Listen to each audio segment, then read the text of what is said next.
व्यासपीठ पर उपस्थित भारतीय राष्ट्रीय मजदूर कांग्रेस फेडरेशन के सभी पदाधिकारी और पदाधिकारियों की तरफ से मैं हमारे राष्ट्रीय महासचिव श्री डॉक्टर आमिर खान जी का प्रस्ताव आया है कि माननीय श्री स्वामीनाथ जायसवाल जी को आज की इस 15वीं वार्षिक सर्वसाधारण सभा का अध्यक्ष नियुक्त किया जाए। तो मेरी तरफ से और आप लोगों की तालियों की गड़गड़ाहट से ये सिद्ध हो गया कि हम इनको आज की इस सभा का अध्यक्ष नियुक्त करते हैं। परंतु माननीय अध्यक्ष जी ने बड़प्पन का भाव दिखाते हुए यह कहा कि हमारे जो वरिष्ठ उपाध्यक्ष हैं श्री राजिया सिलसिला जी, भूतपूर्व सांसद, तो आज के इस सभा का चेयरपर्सन उन्हें बनाया जाए। मैं इनके इस प्रस्ताव का भी आदर करता हूं और वरिष्ठ महासचिव होने के नाते मैं उनको स्वीकृति भी देता हूं, लेकिन आग्रह करता हूं कि जब तक राजिया सिलसिला जी नहीं आ जाते, क्योंकि वो अभी AICC अध्यक्ष माननीय श्री मल्लिकार्जुन खड़गे जी के साथ एक मीटिंग में व्यस्त हैं, तब तक आप उनके स्थान को ग्रहण करें।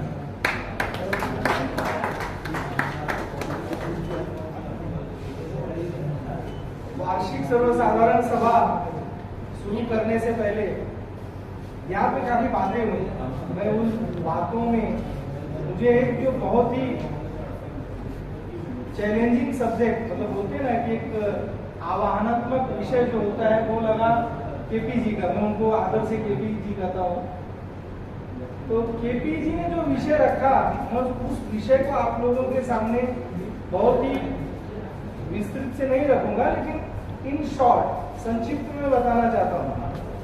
मैं आपकी बात को स्वीकार करता हूँ कि 2 इंटक चल रहे हैं, और इस बात को मैं और भी बृहत्तर तौर पे कहूंगा तो सिर्फ 2 इंटक नहीं, 9 इंटक चल रहे हैं।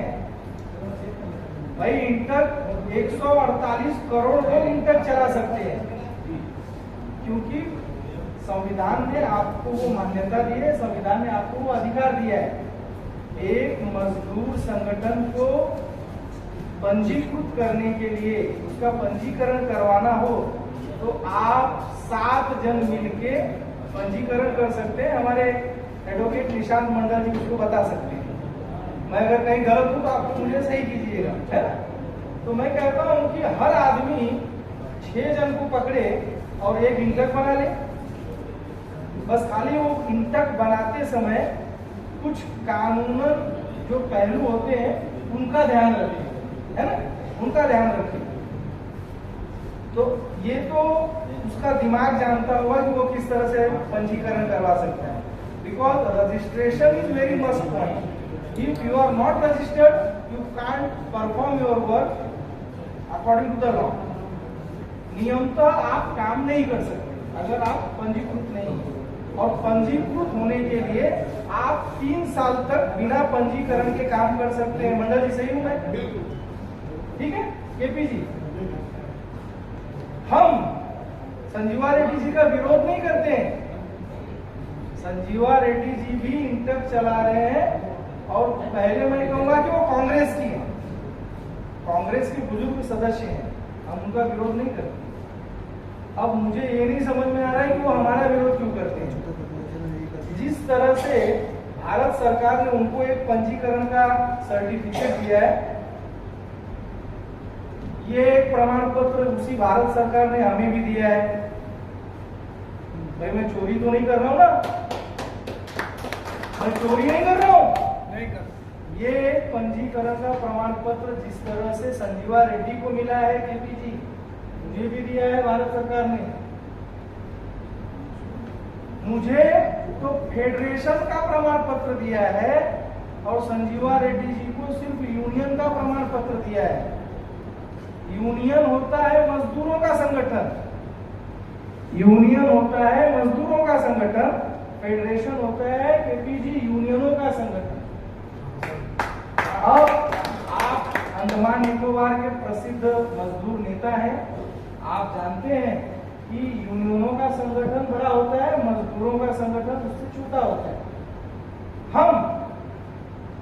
बात को और भी अच्छी तरह से बोल सकते हैं कि ये जरूरत क्यों आई, ये 2 संगठन, 2 इंटर, 9 इंटर, 10 इंटर बनाने की जरूरत क्यों आई, हम इसको भी बता सकते हैं।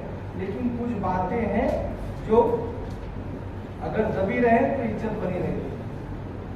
हम नहीं चाहते कि आज आपको ये बताएं कि आज भारतीय राष्ट्रीय मजदूर कांग्रेस इंटर जो हम बोलते हैं, तो संजीवा रेड्डी जी की इंटर का रजिस्ट्रेशन जो हुआ है 5 फरवरी 2007 और उनका registration Indian national trade union Congress के नाम से हुआ है। So Indian national trade union Congress का शॉर्ट फॉर्म होता है इंटर। हमारा रजिस्ट्रेशन केपीजी भारतीय राष्ट्रीय मजदूर कांग्रेस फेडरेशन के तौर पर हुआ है। आप लोगों को मैं बताना चाहूंगा कि 3 मई 1947 को जिस राष्ट्रीय मजदूर कांग्रेस यूनियन का रजिस्ट्रेशन हुआ था उसका नाम था राष्ट्रीय मजदूर कांग्रेस और उसका रजिस्ट्रेशन उत्तर प्रदेश के कानपुर लेबर कमीशन के पास किया गया था। ट्रेड यूनियन एक्ट 1926 के प्रावधानों के तहत क्या जरूरत पड़ गई संजीवा रेड्डी को 2007 में फिर से रजिस्ट्रेशन कराने की, ये हम नहीं पूछेंगे, ये तो मल्लिकार्जुन जी पूछें। हम क्यों पूछे भाई? हमने मल्लिकार्जुन जी को ये बताया, हमने उनको ये बताया कि क्या जरूरत पड़ गई, तो हमको एक पत्र मिला। भास्कर जी, ये पत्र है अखिल भारतीय कांग्रेस कमेटी ने जो लिखा है, प्रिय श्री स्वामीनाथ जायसवाल जी, कांग्रेस अध्यक्ष श्री मल्लिकार्जुन खड़गे जी को संबोधित आपका दिनांक पत्र मिला 3 जनवरी 2023 का ये पत्र है। आप अपनी सुविधा अनुसार आकर एआईसीसी कार्यालय में अध्यक्ष जी से मिले। हम मिले, इस पत्र के बाद हम मिले। उसके बाद एक और पत्र मिला और उस पत्र में ये लिखा गया कि हमने जिस समस्या को उठाया है उस समस्या को सुलझाने के लिए जयप्रकाश अग्रवाल जी को नियुक्त किया गया है। तो जयप्रकाश अग्रवाल जी महासचिव थे कल तक, अब उनसे वो पद ले लिया गया है। अब फिलहाल जयप्रकाश अग्रवाल जी महासचिव नहीं है, तो हो सकता है कि हमने जो प्रश्न उठाया है उसको सुलझाने के लिए किसी और की भी नियुक्ति की जाए। अब ये देखिए, ये होता है चार्टर, ये हमारे पास एक डायरी है, इसमें हमसे जुड़े हुए जितने लोग हैं उन लोगों की लिस्टिंग है। हम तैयार है ना, हम तैयार हैं। अगर कोई हमसे ये कहता है कि आप गलत हो, अभी आप बैठे देखो, गलत है, आप बैठे गलत है। अगर कोई हमसे ये कहता है, आप लोगों में से भी कोई ये कहे कि नहीं सर आप गलत बोल रहे हो, तो मैं कहता हूं कि भैया मेंबरशिप वेरिफिकेशन करवा लो। मंडल जी, प्रावधान तो है ये, मेंबरशिप वेरिफिकेशन ट्रेड यूनियन 1926 में एक प्रावधान है कि किसी यूनियन को अगर मान्यता देनी है तो उसका आप मेंबरशिप वेरिफिकेशन करा लो। तो हम यहाँ तैयार बैठे हैं ना मेंबरशिप वेरिफिकेशन करवाने के लिए। हम देखिए हम तैयार बैठे हुए, आइए हमसे करा लीजिए मेंबरशिप वेरिफिकेशन। और मेंबरशिप वेरिफिकेशन अगर संजीवा रेड्डी जी करवाएंगे तो मेरे पास एक रिपोर्ट है, उनके पास सिर्फ 80 लाख मेंबर है। हाँ, उनके पास सिर्फ 80 लाख मेंबर है, क्योंकि वो Indian national trade union Congress के तहत अपनी यूनियन चला है। किसी विवादों में नहीं पड़ना है मुझे, भाई हमको विवाद में जाना है। आपने सही बात कही कि दोनों जन अगर एक प्लेटफॉर्म पे आके काम करें तो हम तैयार है, we are ready for merger. प्रावधान है ना ये ट्रेड यूनियन एक्ट 1926 में एक मर्जर करके शब्द है, मर्जर एक प्रावधान है, मर्जर एक प्रावधान है।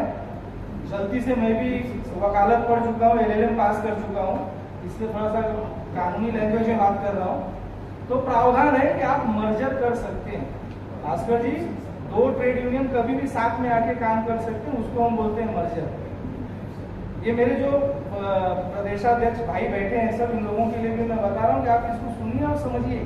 बहुत लोगों को ऐसा लग रहा है कि हमको हमारे प्रदेश में नियुक्ति मिल गई लेकिन काम करने में हमको अड़चने आ रही है। अड़चनों से मत डरिए भाई, अड़चने आती ही रहती हैं। आप जो बंधु यहाँ पे यूपी से होंगे, बिहार से होंगे, उनको मालूम होगा कि भैया अगर गया जाना है रिक्शा पकड़ो तो बोलेगा 5,000 रुपये लूंगा, और आपके पास 5,000 नहीं है, आपका चेहरा उतर जाए, बगल में दूसरा रिक्शा वाला देखते रहता है, आपका चेहरा उतरा हुआ है, धीरे से आपको आके बोलेगा 2,000 मिलेगा, चलो तैयार हो जाओगे आप। नेचर ऑफ वर्क सेम है ना, कानून तो यही कह रहे हैं ना, अगर नेचर ऑफ वर्क सेम है तो नेचर ऑफ पेमेंट सेम होना चाहिए। बट एक अगर 5,000 में छोड़ रहा है और एक 2,000 में छोड़ रहा है, इट मीन्स कि उसको 2,000 में भी बेनिफिट है, तो हम किसी का गला तो नहीं काट रहे हैं ना। आज हमको भारतीय राष्ट्रीय मजदूर कांग्रेस फेडरेशन में भी हम सुखी हैं, है ना।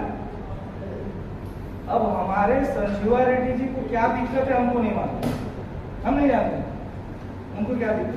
हमने हमारे राष्ट्रीय अध्यक्ष माननीय श्री स्वामीनाथ जायसवाल जी ने आज तक कभी भी संजीवा रेड्डी जी का विरोध नहीं किया, कभी भी विरोध नहीं किया। हाँ, हम मर्जर के लिए बैठे हैं, हम मर्जर के लिए तैयार हैं, जिस कोर्ट में कहिए, जहां कहिए, हम मर्जर के लिए जाएंगे। बट कुछ तो बात हो, लोग कुछ तो बात करें। लोग विरोध कर रहे हैं, कांग्रेस में विभाजन नहीं हुआ भास्कर जी? क्या इंदिरा कांग्रेस नहीं बनी थी? क्या प्रणब मुखर्जी ने अपनी कांग्रेस नहीं बनाई थी? लेकिन सब साथ में ही आके काम कर रहे थे, जो आज भारतीय राष्ट्रीय कांग्रेस बनी। तो ये तो है, प्रावधान है ये, हम किसी चीज से इनकार तो नहीं कर रहे हैं ना। तो मेरा दूसरा पहलू ये है, मर्जर नहीं चाहते हैं, मत चाहिए, आप Indian national trade union Congress बने रहिए, हमको आप भारतीय राष्ट्रीय मजदूर कांग्रेस बने रहने दीजिए। हमको तो आपने ही दिया है ना, भारत सरकार ने प्रमाण पत्र दिया है ना, इस पे सील मैंने अपने घर में नहीं बनाई है, ये सर्टिफिकेट मैंने अपने घर में नहीं प्रिंट किया है।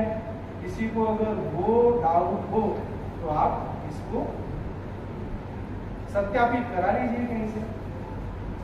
चलिए, हमारे साथ बैठे हैं all India Rahul Gandhi brigade के राष्ट्रीय अध्यक्ष श्री रामेश्वर राजौरा जी।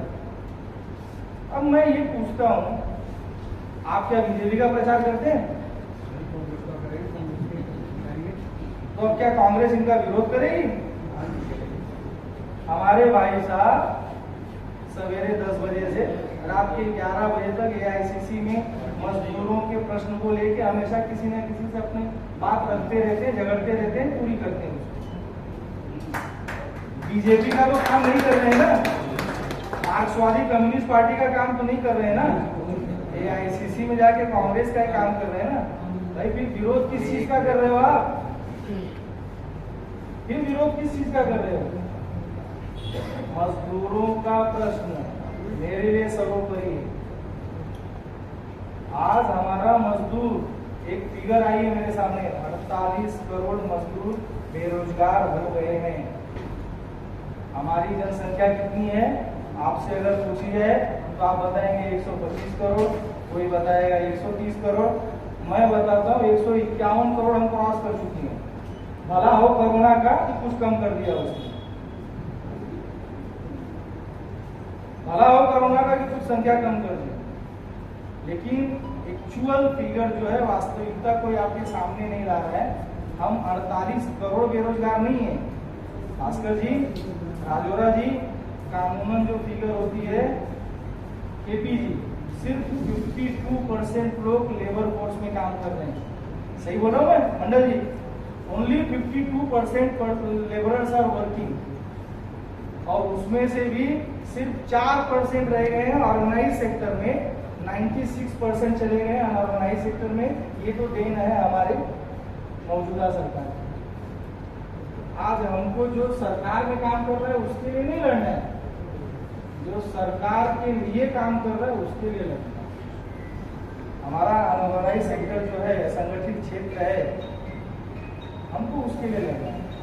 यहाँ पे जिसने हमारे लिए टेबल कुर्सी लगाई है, मेजे सजाई है, वो कौन है? कोई गवर्नमेंट का आदमी नहीं है, वो सरकार का आदमी नहीं है, वो तो बेचारा सरकार के लिए काम कर रहा है। उसने सोचा भारतीय राष्ट्रीय मजदूर कांग्रेस का फंक्शन है, चलो लगा दो है। अब भारतीय राष्ट्रीय मजदूर कांग्रेस क्या होगा? पंजीकृत संस्था है, सरकार की होती है ना, सरकार की भागीदारी कर रही है हम। हमारे लिए उसने काम करो, हमको उसी के लिए लड़ना है। जेपीजी में कहीं गलत हो मुझे सुधारिए, आपकी बातें मुझे बहुत अच्छी लगी। तो ये चीजें हैं, हम पूरी तरह से अधिकृत है, हमें फेडरेशन का नोटिफिकेशन मिला हुआ है। We are the federation, we have to work in pan India. हमको पैन इंडिया में काम करने से कोई रोक नहीं सकता, कोई नहीं रोक सकता। लेकिन अगर हम चाहें तो Indian national trade union Congress को दिल्ली के बाहर जाके काम करने से रोक सकते हैं, हम रोक सकते हैं। हमारे मंडल जी अगर एक पिटीशन फाइल कर दें, शायद दूसरे या तीसरे हियरिंग में स्टे ऑर्डर आ जाएगा, है ना? हमको मिल जाएगा, इंजेक्शन हमको मिल जाएगा कि भाई आप जब रजिस्ट्रेशन आपका दिल्ली में हुआ है तो आप पैन इंडिया नहीं काम करते। हम तो ये भी कह रहे हैं ना भास्कर जी कि हमारी कंप्लेंट कीजिए ना। कौन कहेगा कि हमारी कंप्लेंट कीजिए, बताइए ना, कोई कहेगा? Sir, mister Arun Jyoti ji, this is very accepted fact, very much accepted fact that we are working for pan India because we have got the registration of federation all over India or pan India. हमने किसी को we have never cheated to anyone because we are having this guy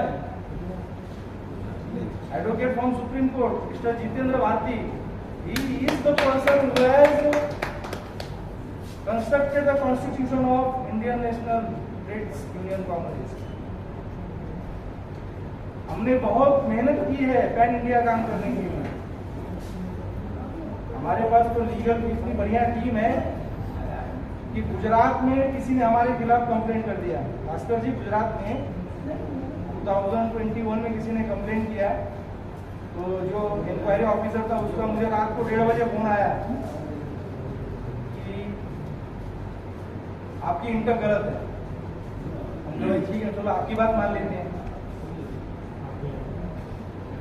हम बोले हम आपकी बात मान लेते हैं कि हमारी इंटर गलत है। सही किसकी है?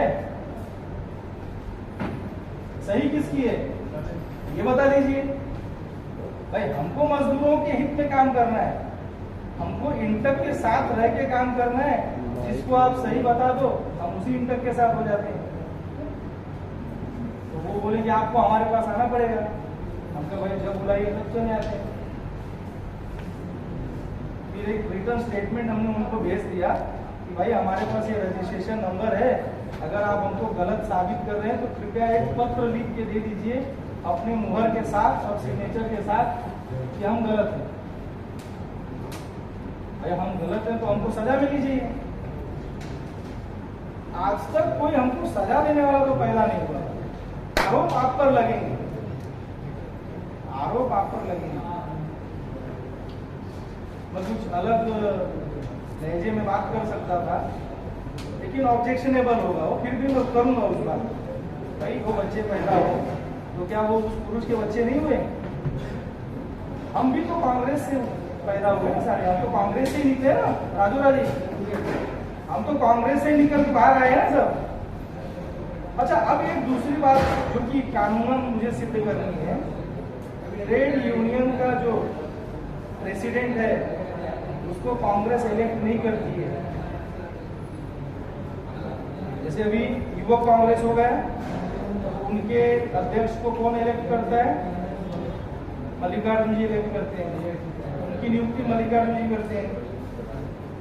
नेता डिसूजा जी हो गई अपनी महिला कांग्रेस की, उनकी नियुक्ति मल्लिकार्जुन ने की। संजीवा रेड्डी जी की नियुक्ति या स्वामीनाथ जी की नियुक्ति मल्लिकार्जुन जी नहीं करेंगे। क्यों? भाई हमारा स्वतंत्र संविधान है, हमारा स्वतंत्र संविधान है। We are not political being. और इसको संजीवा रेड्डी ने भी कहा था एक बार कि we are not frontal of Indian National Congress. उसकी कॉपी है मेरे पास। हाँ, we are not frontal of Indian National Congress, we are trade union, we are registered trade union. क्योंकि हमको रजिस्ट्रेशन देने के लिए अलग संस्था है जिसको हम बोलते हैं ट्रेड यूनियन रजिस्ट्रार। और पॉलिटिकल विंग को रजिस्ट्रेशन देने के लिए बैठी है इलेक्शन कमीशन, है ना? तो हम गलत कहां से हुए? हम हुए कहीं से गलत? हम अगर कोई जमीन खरीदना चाहते हैं तो हम क्या देखेंगे? उसका प्रॉपर्टी कार्ड देखेंगे ना, जमाबंदी देखेंगे, है ना? तो सब तो है हमारे पास, खरीद लो हमको। हम कहाँ गलत हैं? तो मेरे ख्याल से सत्यता को परखने के लिए मैंने काफी कुछ आप लोगों के सामने रख दिया है। हमारे उत्तर प्रदेश के प्रदेशाध्यक्ष माननीय श्री अनिल कुमार अग्रवाल जी का देश से आने के लिए स्वागत।